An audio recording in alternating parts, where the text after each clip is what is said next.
High students, welcome to this channel. Good afternoon all of you.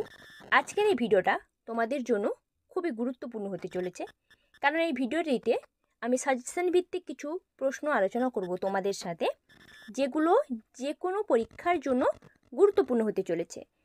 সামনেই তোমাদের ক্লার্কশিপের exam রয়েছে, তাই ভিডিওটি তোমরা স্কিপ না করে শেষ পর্যন্ত দেখো। কোশ্চেন নাম্বার 1, কোন ধর্ম হলোকাস্ট গণহত্যার লক্ষ্য ছিল?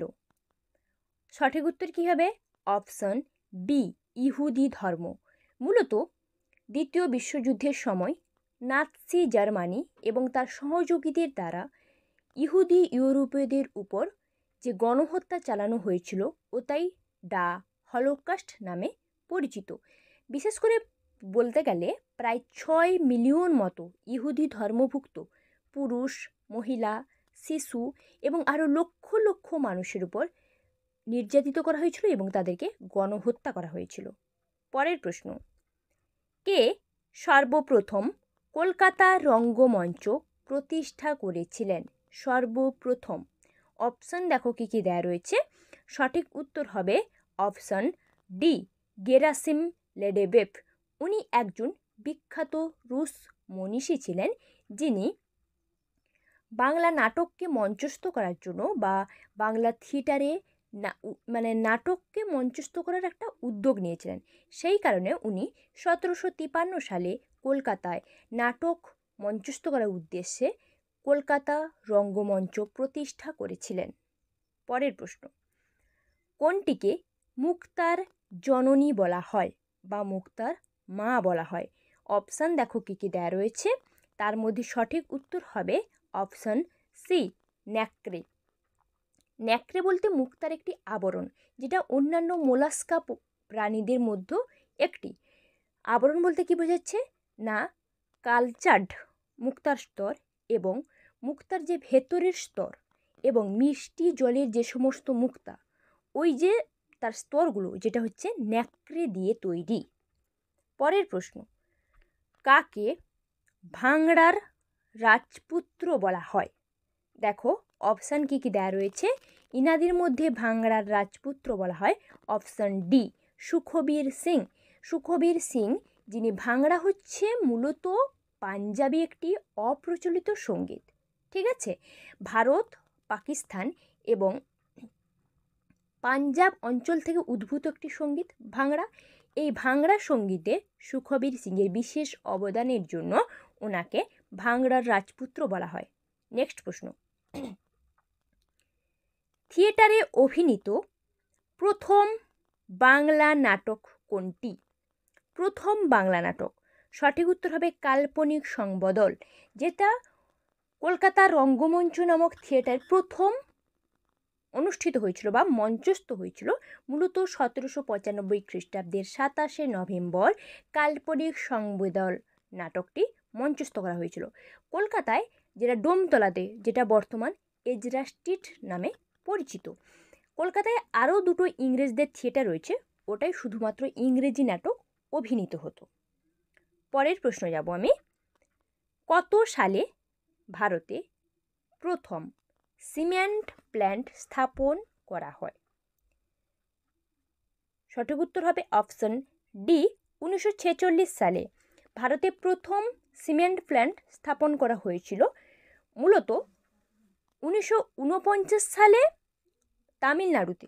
ঠিক আছে, তো এটা স্থাপন করেছিলেন কে না, SNN শঙ্করালিঙ্গ আইয়ার দ্বারা প্রতিষ্ঠিত হয়েছিল। প্রথম 1949 সালে তামিলনাড়ু রাজ্যে স্থাপন করা হয়। নেক্সট কোশ্চেন, প্রতি বছর কোন মাসে আসাম রাজ্যে অম্বুবাচী উৎসব পালিত হয়? যেটা হচ্ছে খুবই জনপ্রিয় উৎসব। সঠিক উত্তর হবে অপশান ডি, জুন মাসে। জুন মাসে সময়টিতে আসামে অম্বুবাচী উৎসব পালন করা হয়ে থাকে। ঠিক আছে, পরের প্রশ্ন, কৃষ্ণ বন্যপ্রাণী অভয়ারণ্য কোন রাজ্যে অবস্থিত? দেখো রাজ্যগুলোর নাম দেয়া রয়েছে। সঠিক উত্তর হবে অপশন সি, অন্ধ্রপ্রদেশ। এটা হচ্ছে একটা বন্যপ্রাণী অভয়ারণ্য এবং মোহনা এবং বিশ্বের বিভিন্ন ইকো অঞ্চলগুলোর মধ্যে একটি, কারণ এটি মানে আদি যে ম্যানগ্রোভ যে সমস্ত অরণ্য রয়েছে ওই অরণ্যকে সংরক্ষণ করার একটি এলাকা এটা, বা বাঁচিয়ে রেখেছে ওই সমস্ত ম্যানগ্রোভ অরণ্যগুলোকে, যেটা হচ্ছে অন্ধ্রপ্রদেশ রাজ্যে অবস্থিত। পরের প্রশ্ন, ভারতের প্রথম নির্বাচন কমিশনার কে ছিলেন? প্রথম নির্বাচন কমিশনার, সঠিক উত্তর কী হবে দেখে নেব। অপশান সি সুকুমার সেন, উনি প্রথম নির্বাচন কমিশনার ছিলেন। 1952 সালে উনি নিযুক্ত হয়েছিলেন। সাধারণ নির্বাচন তত্ত্বাবধানের জন্য ওনাকে নিযুক্ত করা হয়েছিল এবং 1952 সালের নির্বাচনটা হলো স্বাধীন ভারতের প্রথম নির্বাচন। ঠিক আছে, সুকুমার সেন হলেন প্রথম নির্বাচন কমিশনার। পরের প্রশ্ন, মৌর্যোত্তর কালে ভূমিহীন পুরুষ ও মহিলাদের কি বলা হতো?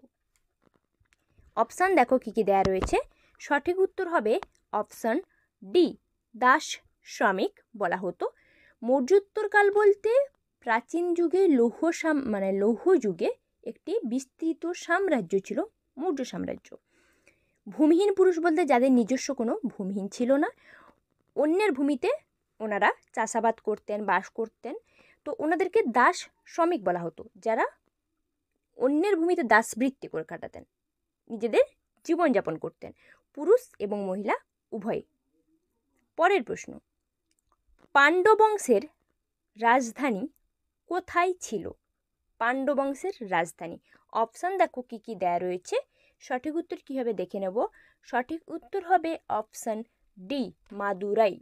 পাণ্ডব বংশের রাজধানী শহর হচ্ছে মাদুরাই ছিল। পাণ্ডব বংশ বলতে ওটা হচ্ছে দক্ষিণ ভারতের একটি বিস্তৃত তামিল রাজবংশ। মাদুরাই হচ্ছে রাজধানী ছিল এবং কোকরাই হচ্ছে রাজধানীর শহর এবং বাণিজ্য বন্দর ছিল বলতে পারো, বা বাণিজ্যিক শহর। পরের প্রশ্ন, নবম শতকে কে বিক্রমশিলা বিশ্ববিদ্যালয় প্রতিষ্ঠা করেছিলেন? নবম শতকে বিক্রমশিলা বিশ্ববিদ্যালয়, সঠিক উত্তর কী হবে? সঠিক উত্তর হবে অপশন সি, ধর্মপাল, যিনি পাল রাজবংশের একজন সুশাসক ছিলেন। ধর্মপাল, যিনি নবম শতকে বিক্রমশিলা বিশ্ববিদ্যালয়কে প্রতিষ্ঠা করেছিলেন। ধর্মপাল পাল বংশের শাসক।